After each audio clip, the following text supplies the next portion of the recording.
Assalamualaikum warahmatullahi wabarakatuh. Berjumpa kembali pada pertemuan praktikum, di mana pada praktikum ini kita akan melaksanakan uji validitas dan reliabilitas dari kuesioner atau alat ukur. Nah, dalam melakukan uji validitas dan reliabilitas dari kuesioner, kita akan melakukan hal tersebut dengan menggunakan dua uji, yaitu uji korelasi Pearson untuk uji validitas dan uji Cronbach alpha untuk menilai reliabilitas dari kuesioner. Nah, di sini kita sudah memiliki satu set data, di mana satu set data ini terdiri dari hasil uji validitas ya yang diberikan ke responden yang berjumlah 50, ini dari 1 sampai 50 ya.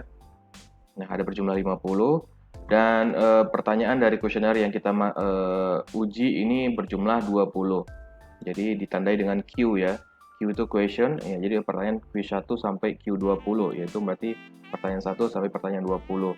Dan nanti di sini ada Q total, maksudnya adalah total skornya gitu ya. Dan kuesioner ini memiliki 4 skala yang menggunakan skala Likert ya penilaiannya, yaitu paling rendah adalah poinnya 1, yaitu sangat tidak setuju, dan poin yang paling tinggi adalah sangat setuju, poinnya 4 begitu ya.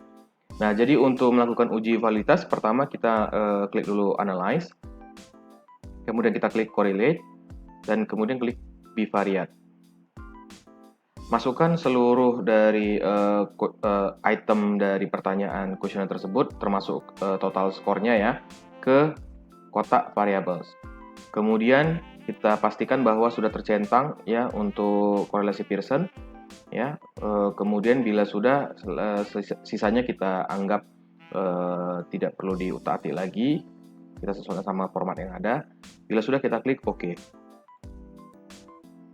Nah, ini hasilnya, ini hasil korelasi Pearson, di mana sini nanti untuk yang barisnya ada Q1 sampai Q20 dan Q total. Kemudian juga untuk kolomnya ya, kolomnya ini ada Q1 sampai Q20 dan Q total gitu ya. Nah, jadi di sini kita ditampilkan dalam satu kotak kecil ini, berarti kan antara korelasi antara Q1 dengan Q total ya. Ini Q1, kita lihat di samping. Nah, ini Q1 ya. Pertanyaan pertama dihubungkan dengan dikorelasikan dengan total score gitu. Sedangkan kalau yang di bawah juga sama, sebenarnya boleh dari samping atau boleh lihat dari bawah juga bisa. Ya, ini Q1 sampai Q total ya. Ini Q total, ini Q20. Ya, terserah nanti mau lihatnya dari mana. Ya, kalau kita misalnya lihat dari bawah juga boleh ya. Jadi dalam satu kotak ini kan terdiri dari tiga keterangan, yaitu Pearson correlation, yaitu R-nya, nilai R-nya ya, nilai korelasinya, kemudian signifikansi, nilai P-nya, dan N-nya. Ini jumlah responden yang mengisi ataupun yang kita input datanya ke SPSS. Nah, untuk menentukan apakah valid atau tidak dari masing-masing item kuesioner ini, maka kita harus membandingkan antara nilai R hitung besar R ini, yang dikatakan R hitung itu nilai dari hasil analisis SPSS ya, R hitung dengan R tabel. Nah, R tabel dapatnya dari mana? Kita peroleh dari ya memang dari R tabel. R tabel itu biasanya dapat dari buku-buku statistik ataupun mungkin di internet sekarang ini bisa banyak kita jumpai ya. Nah, ini salah satu contoh dari R tabel. Nah, R tabel itu sudah seperti suatu ketentuan, jadi mana di sini nanti nilai kritis dari R kritisannya ya, nilai R-nya. Nah, ini sudah ketentuannya, memang sudah dihitung dari pakarnya atau dari referensinya. Nah, cara menentukannya adalah karena jumlah responden kita ada 50, maaf. Maka untuk menentukan langkah pertama kita menentukan berapa besar nilai R tabel yang kita dapat dari sini adalah R tabel ya. Menentukan R tabelnya, langkah pertama adalah kita kurangkan dulu jumlah responden kita kurang 2 ya, sesuai dengan keterangan yang ada di sini. Berarti N kurang 2, berarti N kurang 2 berarti 50 kurang 2 berarti 48 begitu ya. Nanti kita cari persilangannya dengan nilai yang kita tetapkan, ya ini kita pakai yang probabilitas 2 ekor ya, probabilitas 2 ekor dan dia nilai P-nya 0,05. Jadi kita pakai yang yang umum dipakai yaitu 0,05. Jadi persilangannya itu berarti nanti yang misalnya dia jumlah responden 10 misalnya ya, ini kita contohkan misalnya ya.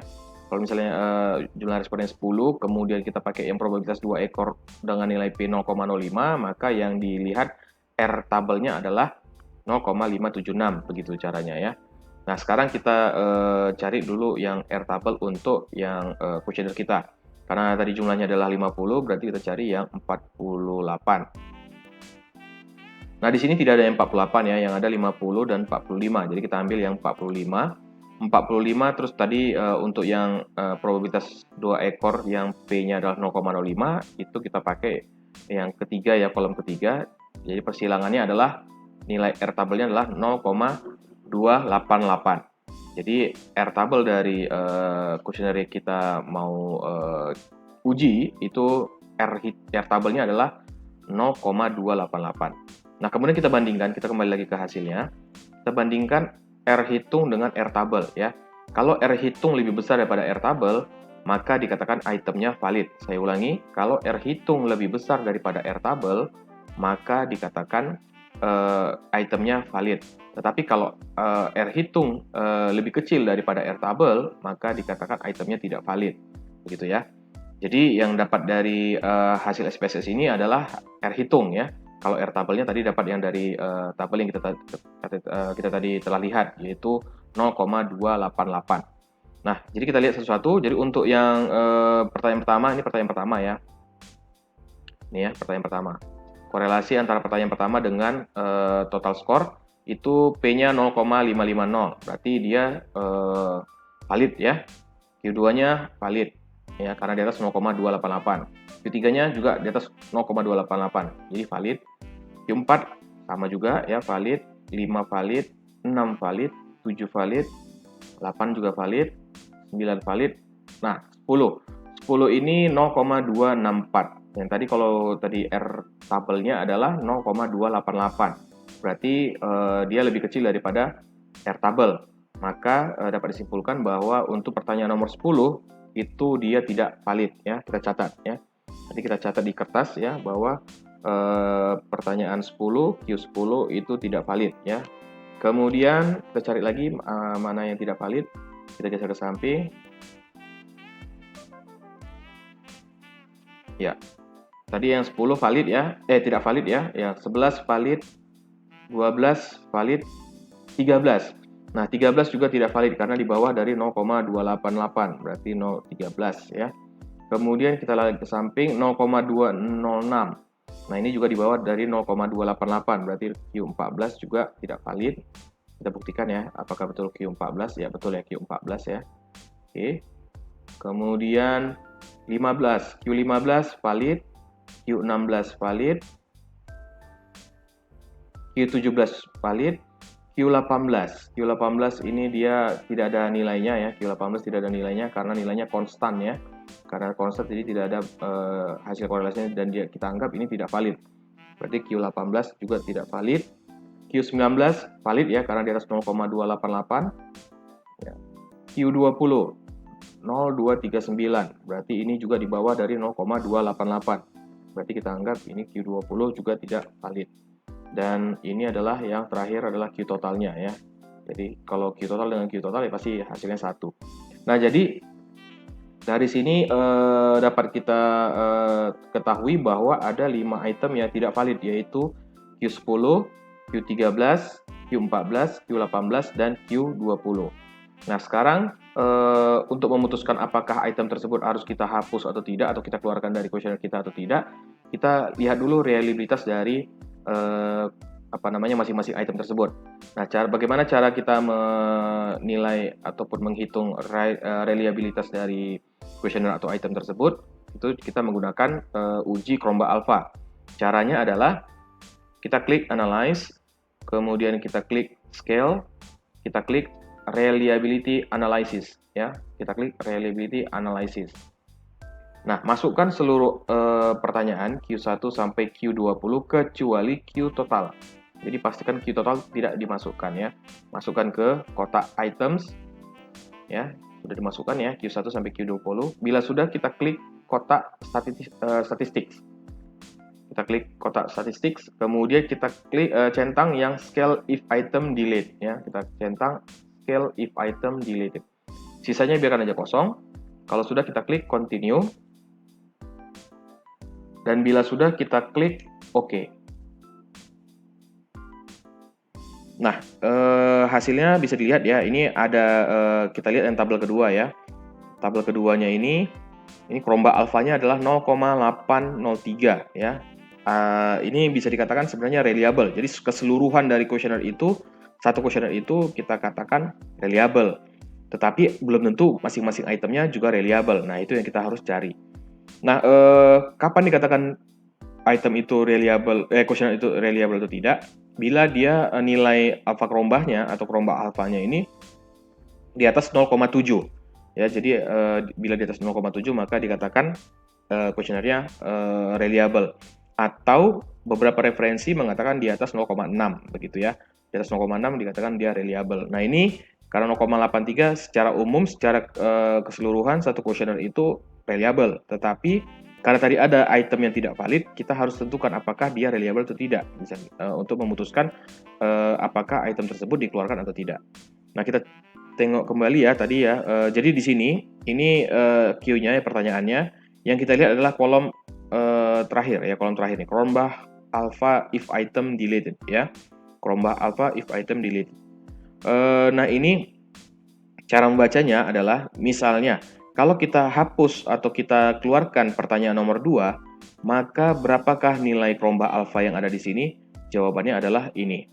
Ya, jawabannya adalah di sini. Berarti jika pertanyaan nomor 2, ya pertanyaan nomor 2, Q2 dikeluarkan, berapakah nilai kerombak alfanya?